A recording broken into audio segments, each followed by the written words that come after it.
I can make it there, I'll make it anywhere. It's up to you, New York, New York.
How we doing, everyone? Welcome back to another episode of the Richie Hicks Jr. Sports Podcast here on Facebook Live and YouTube.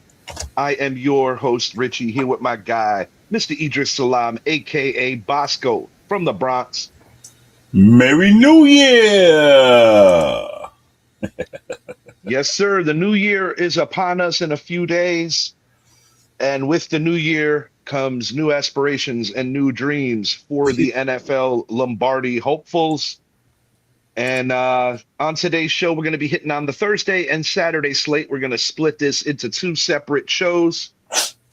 We're going to be concentrating on what's happening today. But before we do, you didn't think I was going to let the ears of the listeners off the hook just because they might have seen my short. Hee hee hee. Ryan Clark. Yes. Bring yourself to the front. I'm starting with you. Yes. You said it was irresponsible and incompetent to put 44-year-old Philip Rivers against the Seattle Seahawks. He was a sitting duck. He was going to get slammed. He was going to get hurt. Philip Rivers and his squad only lost by a late field goal from the best fantasy kicker this year, Mr. Jason Myers. Fast forward a week later, and you have Philip Rivers putting up over 300 or just under 300 yards against the San Francisco 49ers with one errant pass. Perhaps the Colts win if his team doesn't give up all those points on defense. But I'm going to call you out. Shannon Sharpe, bring yourself to the front. I'm going to call you out too, and I'm going to call you out too with a little more venom. Mainly because I really like Shannon. And when guys that I look up to and guys that I aspire to be like and guys that I just think are great people mess up, I take it a little more personal. Shannon Sharpe, to say that Colin Kaepernick gives the Indianapolis Colts a better chance of beating the 49ers this past Monday than Philip Rivers does, what are you basing it on, sir? Are you basing it on his knowledge of the playbook versus Rivers? Because that would not be accurate. Are you basing it on his most recent performance in the NFL versus Rivers? Because that wouldn't be accurate. Nope. What is wrong with you, bro?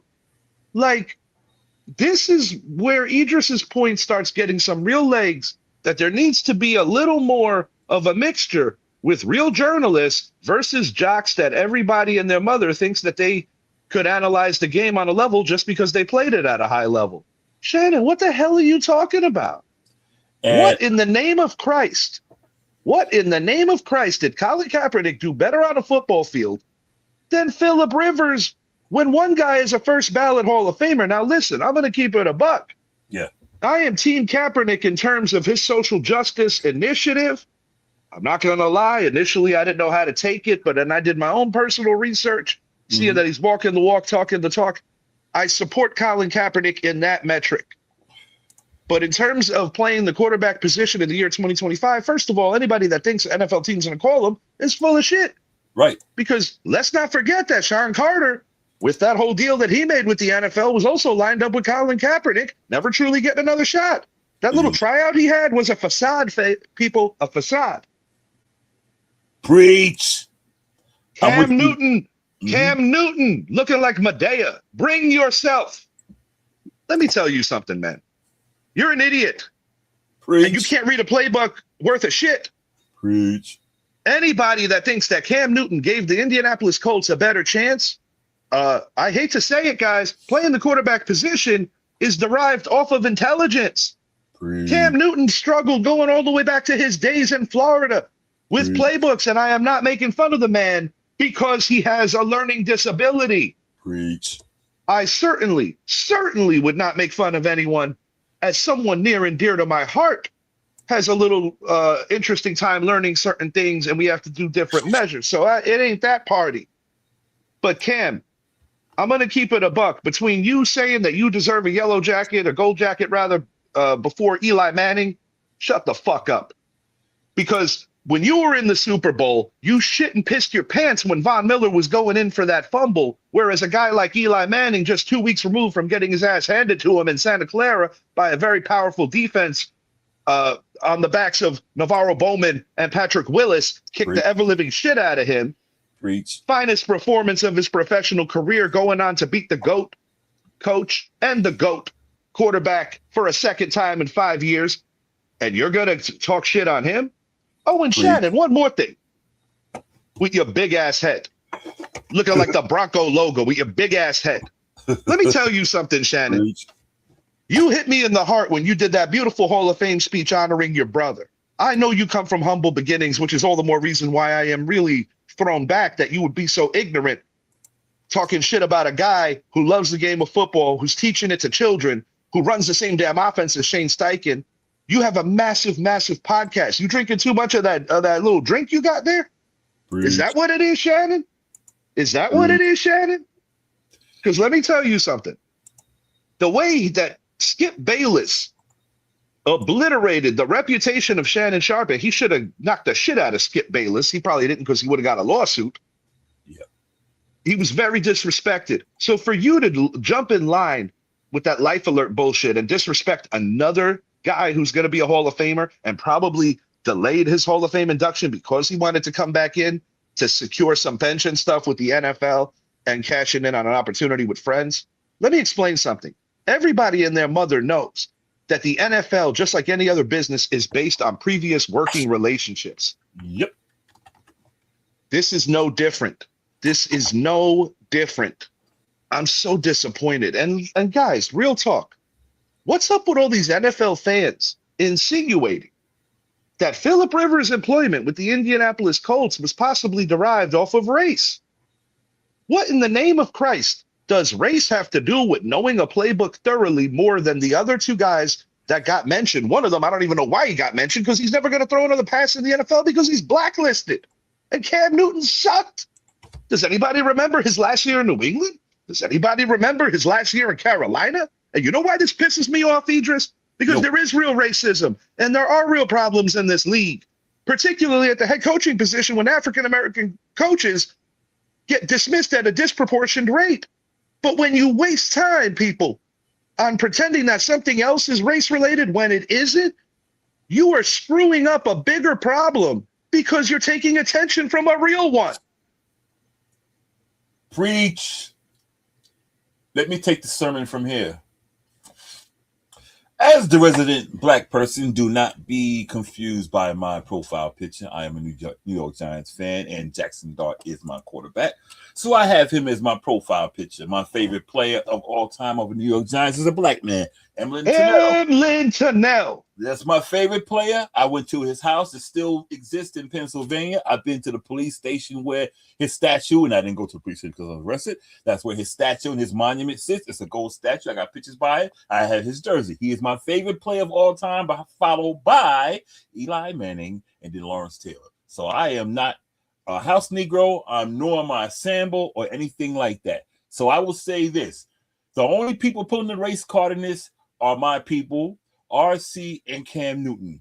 The reason RC's pulling a race card, as I've been saying, he used to be such a great guy on ESPN. He was so objective, but he had become a clown just like Stephen A. Smith.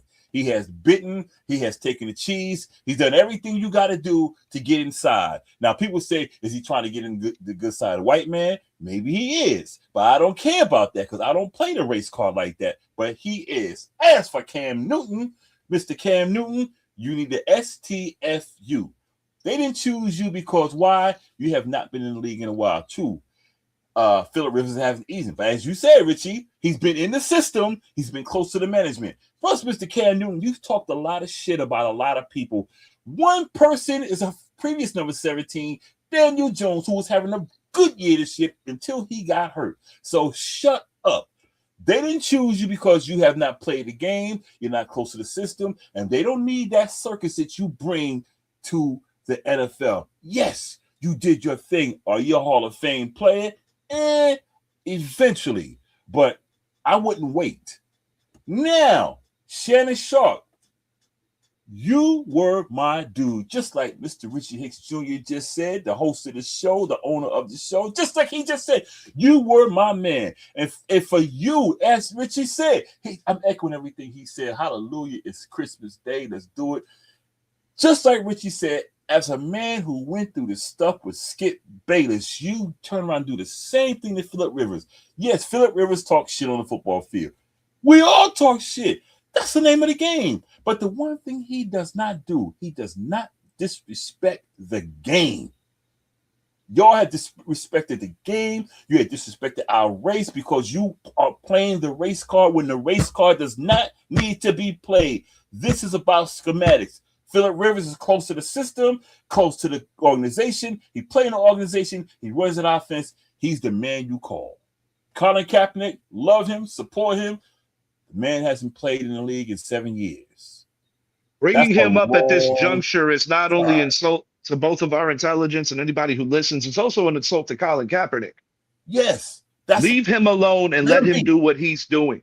Now, if I was an NFL owner, and if I thought Cap could still contribute, would I give him a shot? I'd give anybody a shot that I think could contribute. I don't give a shit if they were 48 hours out of jail. But see, Richie, what these dumb-dumbs don't really understand.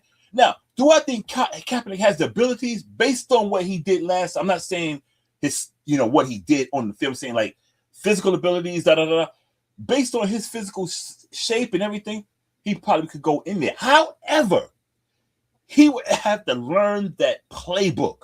And that's the part that nobody wants to talk about. You only had a month left in the season, and you're already desperate. Because make no mistake, when you contact a 44-year-old, it is a desperate move. It's desperate. But where was this same energy when Deion Sanders, who was more than washed in his previous stop with the Washington Redskins at the time, gets called by the other guys from the Beltway, the Baltimore Ravens, and he's taken a considerable amount of snaps away from guys in that secondary. And they had a good one with the likes of Will Dempps, Chris McAllister, and co. They had a good. They shoot. That's what I'm saying. And see, that's why I say, and I know a lot of people, black people say, "Oh, you something." No, I'm no Sambo at all. I always tell people, if you think I'm a Sambo, Google my name in Asheville, North Carolina, and that'll tell you I put my footwork in. No, we played the race card this time. We do not want to take accountability. We played the race card this time. This is on us. No, it pisses me off because I am one thing that anybody who knows anything about me knows that I don't tolerate any of this bullshit. No. Whether it's coming on an all-out assault on Latinos with the ICE shit, which has gotten really out of hand. Dude, you welcomed me in your house, and we had never met a day in our lives. Not even talked on a telephone. I can't call myself my father's son if I wasn't like that to my fellow man. Right. Because when my dad was a police officer in Far Rockaway in the NYPD, my dad's biggest initiative was making sure that a lot of these brave single mothers had a supporting hand if there wasn't another father in the picture. Predominantly black women, strong black women.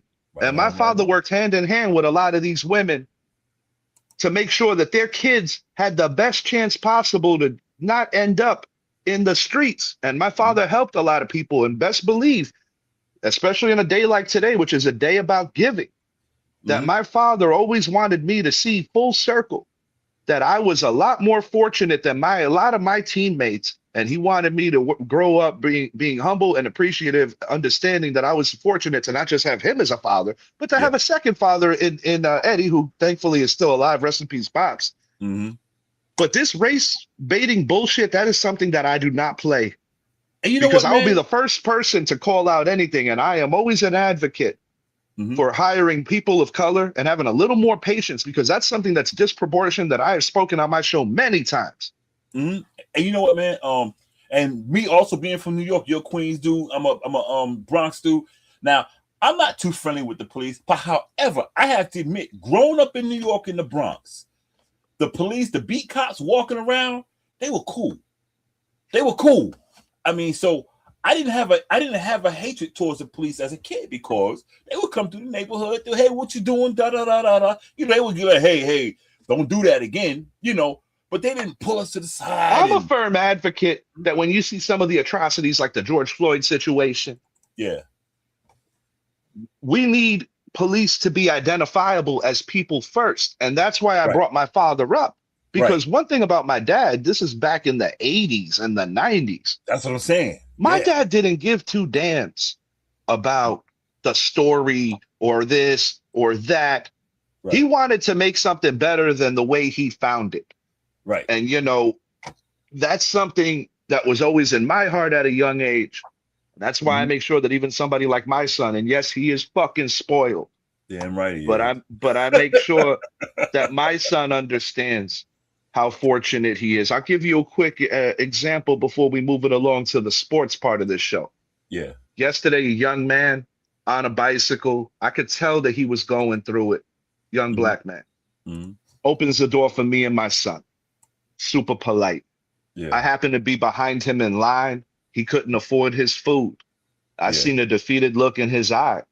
I've been down before. I put my hand on his shoulder and I said, I got you.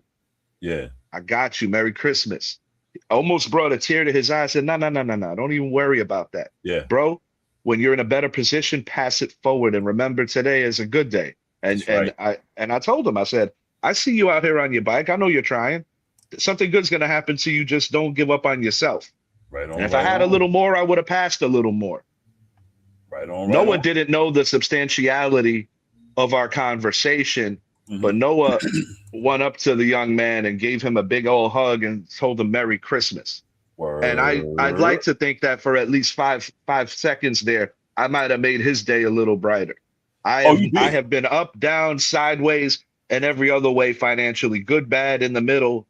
So one thing about me when it comes to helping fellow man, I don't care about a story. I don't care about anything. I don't think I'm better than anyone, but I'm not going to tolerate bullshit rolling downhill from guys that possibly in a bad moment forgot where they came from, especially Shannon. That's the one that pisses me off the most. That pisses me off, dude. Because obviously I'm an aspiring podcaster.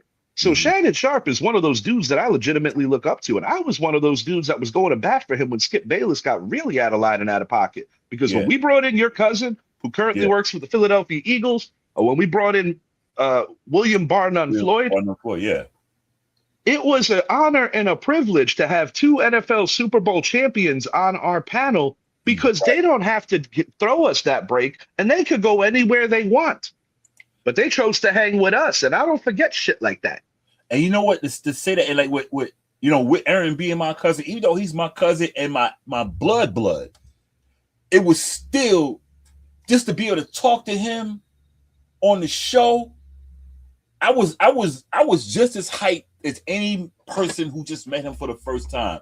Just to be able to just even talk to him like that. I was very much indebted, and a little Aaron story in the Madden realm, and then we're going to move it along to football. You know, Brett and I used to play competitive Madden back in our 20s, through seasons and the whole lick.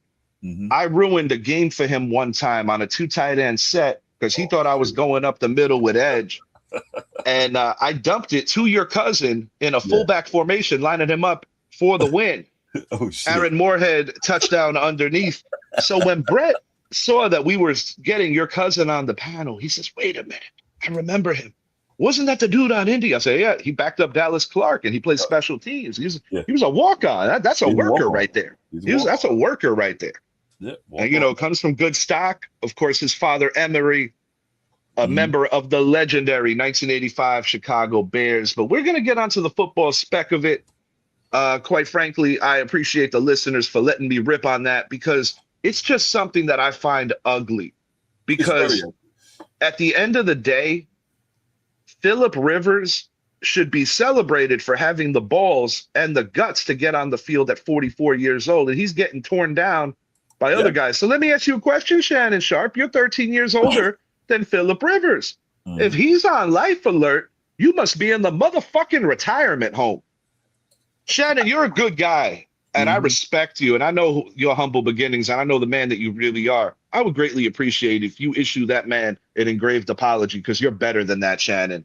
I don't expect better from Ryan Clark. No, I don't expect better from these other dumbass talking heads. But Shannon, you're a class act, so act like one and apologize to the man. Yeah, I'm with you 100%. Do better, Shannon. Anybody makes a mistake. I've made them. Idris has made them. We've all made them. But man up and apologize because that man deserves a lot more respect. I'm going to keep it a buck.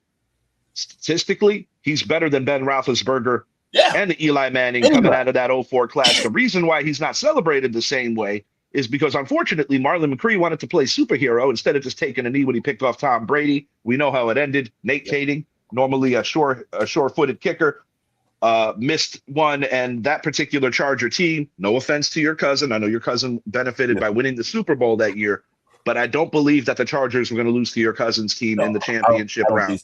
I mean, no disrespect to the Indianapolis Colts. No, just my opinion. I don't think so either. Because that Charger team, man, and LT was hurt too. He injured his shoulder. So, and shouts out to the late, great Shane Olivier, Lawrence High School, my high school. He went on to the Buckeyes, won the national title, the Willis McGahee game. Yeah. And he ultimately was on that Charger team. Sadly, we lost Shane a couple of years ago. Too young, but a damn good player. And I believe if he didn't have the chronic back issues, may have been a Hall of Fame tackle as he was the lead blocker for LaDainian Tomlinson's record-breaking season. Dallas Cowboys 6-8-1, traveling to the nation's capital to take on the 4-11 Commanders. A matter of pride for both eliminated teams and importance to fantasy owners. I know that the Cowboys are going to still compete, and I know that Washington is starting Josh Johnson. I think this man has played for almost every NFL franchise in the league. We talk about relationships. We talk about knowing playbooks. Josh Johnson, if I'm not mistaken, is a distant cousin of Michael Vick. Michael Vick, yep. Definitely athletic, but he's going to be on his heels because although the Cowboy defense is not great, I think they're good enough to give him a problem today.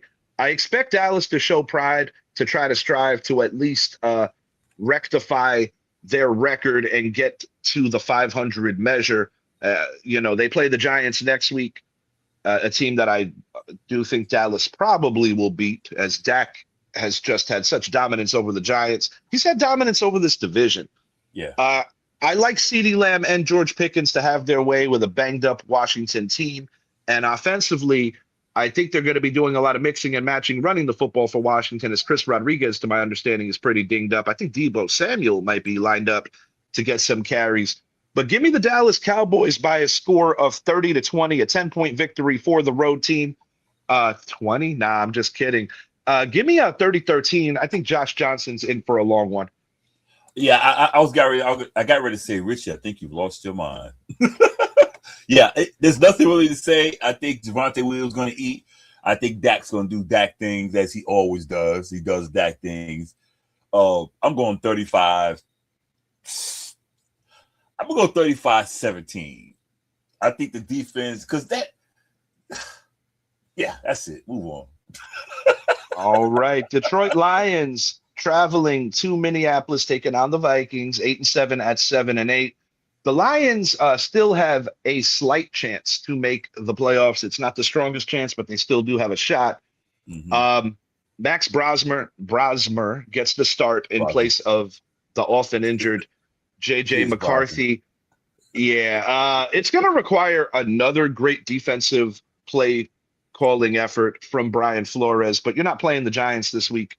You're playing a souped up Lions team that has a lot of talent and a team that unfortunately has been on the wrong side of a lot of close defeats. I do think the Lions are going to miss the playoffs this year, but I don't think that they'll be gone for multiple years. As the Vikings go, I love what Brian Flores has done. I personally think that despite that lawsuit he has against the NFL, he could be up for another head coaching gig soon as he's proving his worth for the Minnesota Vikings. If they had some competent quarterback play and some health at the quarterback position this year, I think the Vikings would have been a playoff team. Yeah. As the Lions go, Jahmyr Gibbs, David Montgomery, just a little too much. I expect Jameson Williams to get behind that defense at least once for a 50 or 60-yard haul. And give me Amon-Ra St. Brown moving the chains, not with ease. He's going to work, but he's going to get the job done. Both running backs for Detroit hit the end zone, and I'm actually on par with Nunez's prediction on one end of it. 17 for the Vikings. Give me 34 for the Lions.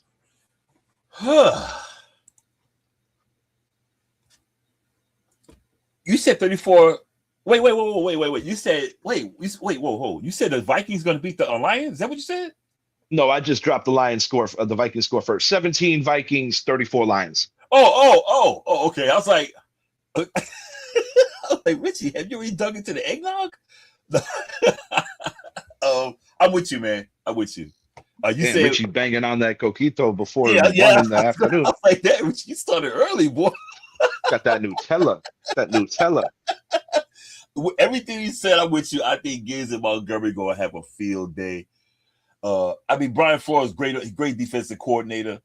But that offense is gonna have hell, man. You got Pierce Brosnan on there. You got free that guy's name, man. Goldeneye. You got Goldeneye. You got Agent 007 up there. Idris, you look like the preacher that I used to know because sometimes, depending on what company I was with, because, we did a lot of community parenting where I'm from. So, the traditional Italian-Irish church I grew up across the street from that my family frequented, that's actually where we did my dad's second funeral because for such a famous guy, you can't just do one funeral. Yeah. But the black church in my neighborhood, man, oh man, do you look like that pastor? Nice pick, Idris, as I'm sharing the screen with you. That was a picture yesterday with cool. Jen and I. There were a couple of pics where Jen was just grilling me. So I said, I think this is the one that'll be passable for the show. You know what? If I didn't see the red thing on the top of the cap, I'd have thought that's a chef outfit you had on, the way it looks. I'm like, damn, what you see on the other picture? And this is why my camera's off, because I look pretty damn ridiculous today. I'm not even gonna put my camera on. Got my Puerto Rico tourism shirt on. So you could tell I'm not in a big rush to leave the house just yet. Dude, I look like I got that's all they get. I look like I got up for my hangover that I don't even drink. I got the beard and everything. Move along. All right. I'm happy that we're entertaining our brother Nunez today. Nunez, by the way, Merry Christmas to you and your family. Truly one of my favorite people that participates on the show. And as the playoffs early, man. Him, no doubt. Yeah, 3-hour difference out in Cali. As the playoffs get closer, Nunez, definitely feel free to join us on screen. Talk a little shit. And also we could probably drop some stuff about your Dodgers as well as your Lakers. As the NBA has an interesting slate today, and I'll hit on that towards the end of the show. We got the Denver Broncos traveling to the defending AFC champion Kansas City Chiefs. That defense is over. Injury-marred season for the Chiefs as both Patrick Mahomes and Gardner Minshew are out for the year. I don't know the name of this quarterback that they're running with. It doesn't matter. No disrespect to him, but it's going to be a long, long day for these Chiefs. That Bronco defense is going to come in, and they're going to come in pissed off after having a rough go against Jacksonville, bringing back memories of that disaster that happened at John Elway. That was such a bad loss. They had to change their uniforms, but then they won 2 Super Bowls in a row. As this game goes, I think it's going to be early and often just a lot of heat on the quarterback. If anybody on the Chiefs offense has the ability to eat, I think it might be Travis Kelce due to a lot of dump down desperation situations. I can see Kelce getting like 6-7 catches for close to 70, 80 yards. But truthfully, I just don't see the Broncos giving up much, and I wouldn't be surprised if the Broncos keep the Chiefs out of the end zone. I'm going to go quite the beatdown here. 27 Broncos, 6 for the Chiefs, 21-point defeat at home. This is not your Chiefs. This is not the team we're used to seeing. RG3, shut the fuck up. He's over here telling Patrick Mahomes and Micah Parsons to take the year off. RG3. He's another clown. Yeah, I'm sorry, bro. You're another guy that needs to get his card revoked from the media. You're lucky that Shaq didn't break your face. Yeah. Shaq likes snuffing people. Yeah, I'm with you on this game. I'm gonna call him Jeff Bushler because I know it's like Shane Boucher or some shit like that. Bobby Boucher. Yeah, we'll call him Bobby Boucher. Shane Bobby Boucher. This gonna be this poor guy. Look what Tennessee did last week. Tennessee beat them down. Yep. And now the only reason why I'm making it a low score is because I think Denver is going to be playing with themselves after the game. You know what? I'm gonna tell you the truth. Denver doesn't. You think they might really pour it on because of the rivalry? Well, Richie, you ain't listening to me, homie. Nah, yeah, you're right. Denver hates the Chiefs just like the Chiefs hate the Raiders. The Broncos fans hate them even worse. Give me more points. Put another 27 on top of the 27 I already gave. Hey, that's the Richie I know. Shannon Sharp's buddy, Philip Rivers. Shannon's former team puts up Philip Rivers' age 44-6 in favor of the Broncos. I'm going 45 because I like even them. I'm going 45 to 9 Broncos. I think, and Cam Newton, RC, RG3, the Three Stooges. Now, if you bring Stephen A. Smith in, then it's then the Shimp. You got you know what I mean? Yeah. Anyway, as I say, he's Mo. Stephen A. Smith's Mo. RG3 is Curly. Shannon Sharp is Larry, and what's the name? What's the name is Shimp. Anyway, and to add to that, that Timu John B, Nick Wright needs to fall back too. Oh my God! Listen, I'm not a violent man. I'm not a violent man anymore. Put that on our list, but I'll tell you what. He has the most punchable face in sports coverage. It's the nose.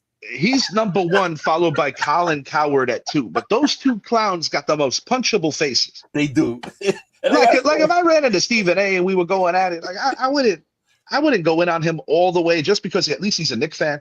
But Max, I like Max as a human. Sometimes I love Max. Yeah, that's my dude. But those clowns that you just mentioned. See, Richie, we need to have a show critiquing these dudes. That's all we're gonna do the whole show. It's just put up a guy up there, we critique him. But as for this game, get back to it. Yeah, dude. Oh, what I'm saying is, why isn't the Three Stooges talking about how the Chiefs hired some dude off the practice squad and didn't call didn't call Willy Wonka? Because it doesn't fit the narrative. Exactly. Because they needed a quarterback badly. They needed a quarterback worse than the Colts did. But they called some dude off the practice squad. And Cam, why didn't you come to the forefront to show everybody that you still got it? Oh, I know why. Because you didn't want to get your ass kicked another time by the Broncos front 7. And you know something? And see, that's the difference between, because if he knows Colin Kaepernick, he ain't said shit about playing over the years. But the one thing I admit about Kaepernick, he was out there throwing. He was out there showing his shit. I ain't seen Willy Wonka. That's what I call him, Willy Wonka now, because that's who he's evolving to. I ain't seen him do anything. I don't know how long. So anyway, it's gonna be a beatdown. I'm going 45-6. I mean 9. They'll get 3 field goals. Idris, I need one favor from you. What is the second Saturday game? Because I know Houston's locking horns with the Chargers. And by the way, to the viewers, even a Charger loss this week doesn't change anything about Week 18.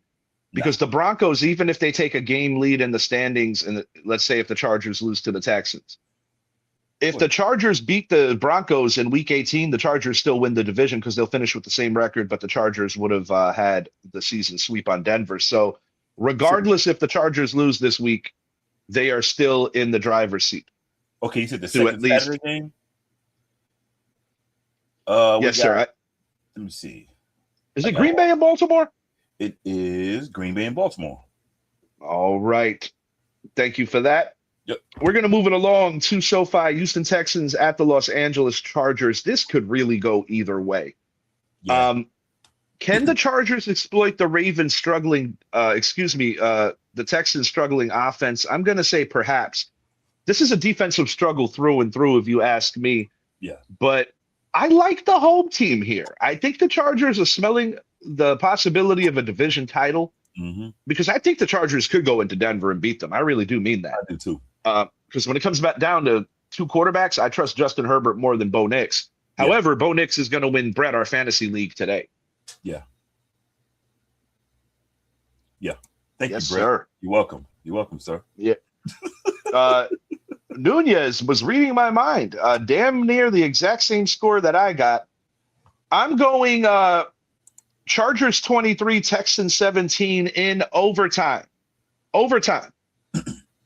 As Oronde Gadsden, the Syracuse product, won over the middle, bust a long one as they are going to win the game today in overtime, or Saturday rather, 23-17.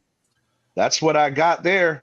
I'm going Nunez, man. That's my score, 24-17, man. I think it'll be a good, tough game. I don't think it'll be anything where one team just breaks out and the other one has to catch up. I'll be like 7-7, 14-7, 14-10. I think it'll stay close. And I think at the end, the Chargers will pull away and get a touchdown. Like I said, I trust Herbert, and I got to give Herbert credit because, over the years I've been saying, nah, I don't trust this dude. Yeah, he got to show me something. And he's doing his thing, man. And but he's healthy, so it's great for him. Bo Nix is getting better, but it's like he's like, dude, you just make that next jump. He does just enough to win, but I think that defense helps him because I think if he didn't have that defense and he had to get into shootouts like the Cowboys with our Giants, But yeah, I'm gonna go 24-17. Chargers. Idris, if you wouldn't mind, if you could please look up that Green Bay Baltimore game and give me the record for the Ravens. Ravens are 7-8. I thought so, but I wanted to make sure. And the Packers with that tie, that would make them 11-4-1. Is that correct? No, or is that 10-4-1 right now? 9-5-1. Oh, damn, 9-5-1. All right, 9-5-1 for the Packers. Yep. All right, just bear with me putting this up in. Nah, you good. All right, here we go. Last game we're going to be covering today. We'll do another show later, possibly tonight. Baltimore Ravens 7-8 at the Green Bay Packers. This is a game the Packers absolutely have to win. No ifs, ands, or buts about it, because if they lose, basically Chicago's going to win that division. Not to mention that Green Bay would open the door for Detroit possibly jumping in. But remember, it still goes down to the final week of the season because Green Bay, the one thing they have on Detroit is a season sweep. Right. I like the Packers here, mainly because Lamar Jackson has been hurt all year. Yeah. And even without Micah Parsons being able to chase him down sideline to sideline, I still think the Packers have enough on defense to do enough to win this ball game. I think Baltimore will fight valiantly. I think they will play hard. But in the end, I just see Green Bay at home not squandering this opportunity. And, the Bears don't exactly have the easiest game this week. So it is possible that Green Bay could recapture first place in the North. I said it on my show. I said it recently. I think the Packers are a better team than the Ravens. They're a better team than the Bears, too. As this game goes, I'm looking for a couple of turnovers that are going to change the outcome of this game. I think Jordan Love plays clean, crisp football. I'm going to say 250, 2 touchdowns in the air. And I don't know the health of Josh Jacobs going into this, but I do believe that whatever Green Bay puts out in the running game will be adequate enough. Give me the Packers 30. Give me the Ravens 20. Yeah, Jacobs is playing. I know that for sure. They said, well, that's a good thing. Yeah, today that's a good thing. The Ravens are cooked, man. They're cooked. And I'm calling a hit stick fumble. Xavier McKinney causing a fumble on future Hall of Famer Derrick Henry. I'm calling it. Oh man, we got a Madden reference in here. But yes, we do. Not quite the hit stick that Tay Crowder gave him on 9/11 of the 22 season. But not too many people could square up Derrick Henry. And I'm not saying that in a head-to-head match, McKinney wins that matchup often, but I think it's going to be one of those kind of like angle hits. Dude, where he might get a little help. Man. That Crowder hit was serious. Mr. Irrelevant said, Mr. Irrelevant said, I'm pretty relevant right now. That was a missile hit, man. But yeah, I'm gonna say the same thing. I'm gonna go. I'm more closer to Nunez 27-17. But I'm gonna go 30-17, man. It's just that defense. I mean, I know Lamar's not playing, but that defense over the last. Oh, Lamar's not playing? Not that I know of. Oh, back that shit up. Hold on. Let me make sure. As far as I heard, he wasn't playing. Oh no, if Lamar's not playing, Green Bay 34, Baltimore 10. Let me make sure first. But as far as I know, he wasn't playing. Let me see. Okay, with Lamar, the score I just said, 30-20. Without Lamar, Green Bay 34, Baltimore 10. Yeah, if he plays, I'm still going 30-17. It's not the same. What I heard the other day, he wasn't playing, but who knows? Now, if Green Bay wins, does that officially gives the Pittsburgh Steelers the division title, right? That's it. Yep, that's it. So how do you like that? The Green Bay Packers throwing Aaron Rodgers a Christmas gift, right? So he did a lot for that organization. Yeah. So I heard rumors this week about Lamar Jackson possibly making a deal. They trading him to Miami and bringing Tua. Really? Yeah, I've heard that. That would make about as much sense as. Well, it's Miami, dude. So yeah, they are Miami. But I mean, for the Ravens to want to move on from Lamar just makes no sense at all. You're gonna put a jelly in it. No disrespect to Tua. No, I call him a jelly head because you just hit him and too many hits. You can't put him back there. You would have Tua needs to walk away from football. I think so too. It's time. Put a few good years in there and just I thought so. Yeah, exactly. It's questionable. And even questionable was like, dude, the game is 2 days from now. Yeah, man. New York Knicks are in action currently playing the Cleveland Cavaliers. Don't know the score at the moment, but I did pick the Knicks to win today. I got the Minnesota Timberwolves taking on the Denver Nuggets for the W for the T-Wolves, but I do think Jokic will put up his typical 25-12 kind of performance as I got a couple of parlays going, mixing a football ticket with an NBA ticket. It's a $20 bonus bet I got going. Cavs up 38-29, 11-27 left in the second. That's all right. Yeah, it was early. Knicks have a very good Christmas record, and they also are the best team on Martin Luther King Day. Right. Yes, indeed. Yes, indeed. And never forget, Black History Month doesn't start until my birthday. That's right. February 1st. Aquarius in the house. That's that water sign. That's right. Yeah.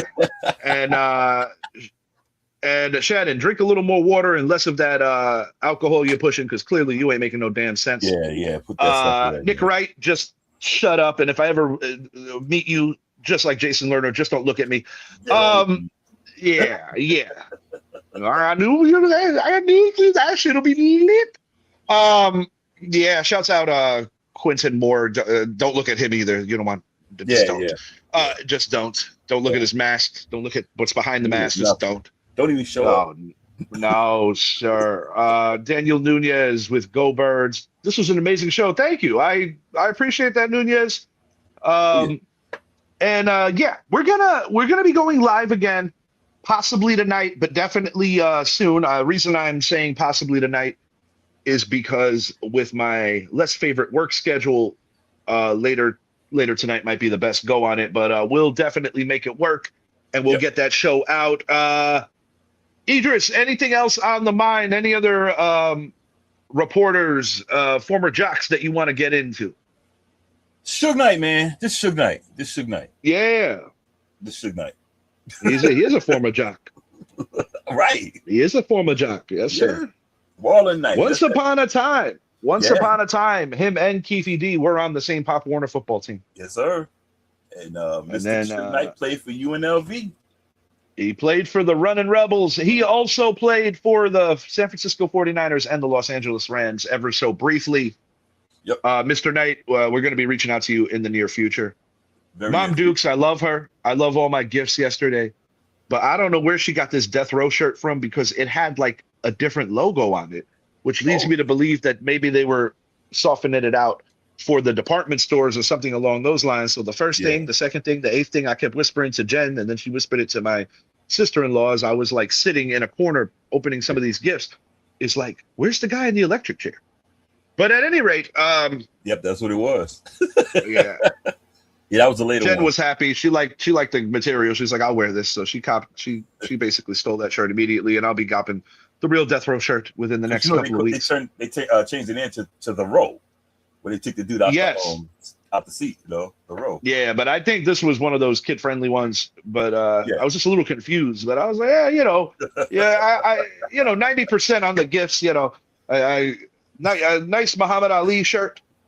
But it's funny how they whisper into each other, "Where's the guy in the chair?" Because I was asking Mom, and Mom was like, I don't remember the logo. I was like, well, it wasn't. Well, the things that they were like a David Kenner. That was a guy on the electric chair. Yeah. Yeah. Shouts out David Kenner, you slime ball. Yeah. Yes, indeed. Until next time, he is Idris. I am Richie. If you haven't already, please make it a point to like and subscribe to the channel, Richie Extreme Sports Podcast on YouTube. Sad news, the V-Mix, the Vicious Mix, not going to be functioning for too much longer unless if you guys, come on, man. Idris helps out everybody. 100 listeners in the United States, one time a day. Can we get that, please?